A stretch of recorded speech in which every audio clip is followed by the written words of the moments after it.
شب برات ایک بہت ہی مبارک رات ہے۔ اسی مبارک رات میں اللہ تبارک و تعالی دعاؤں کو قبول فرماتا ہے اور مانگنے سے زیادہ عطا فرماتا ہے، اور اسی مبارک رات میں عمر میں برکت اور رزق میں کشادگی لکھی جاتی ہے۔ اللہ تبارک و تعالی بندوں کو جہنم سے آزاد فرماتا ہے، اتنے آزاد فرماتا ہے جتنے ستاروں کی تعداد ہے، اور ذرے کی تعداد کے برابر لوگوں کو جہنم سے آزاد فرماتا ہے۔ لیکن اس رات میں بھی ماں باپ کے نافرمان کو جہنم سے آزاد نہیں کیا جاتا۔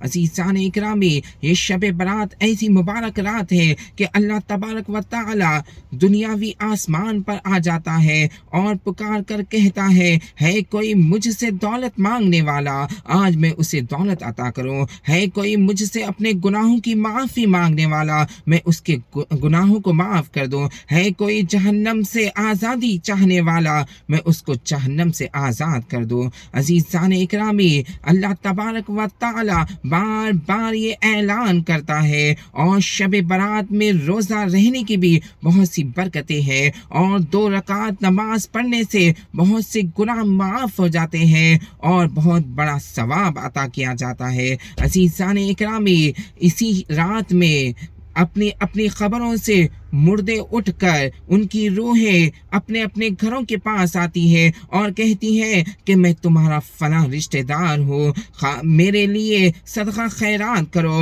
اگر ہم صدقہ خیرات کرتے ہیں تو وہ خوشی سے جاتے ہیں، اگر صدقہ خیرات نہیں کرتے ہیں تو وہ ناراض ہو کر جاتے ہیں۔ اور شب برات ہی کی رات میں آپ صلی اللہ علیہ وسلم قبرستان جا کر قبروں کی زیارت کرتے ہیں۔ ہمیں بھی چاہیے کہ ہمیں بھی شب برات میں قبروں کے پاس جا کر ان کی زیارت کرے۔ آخر میں اللہ تعالیٰ سے دعا ہے کہ ہم سب کو آپ صلی اللہ علیہ وسلم کی سنت پر چلنے کی توفیق عطا فرمائے۔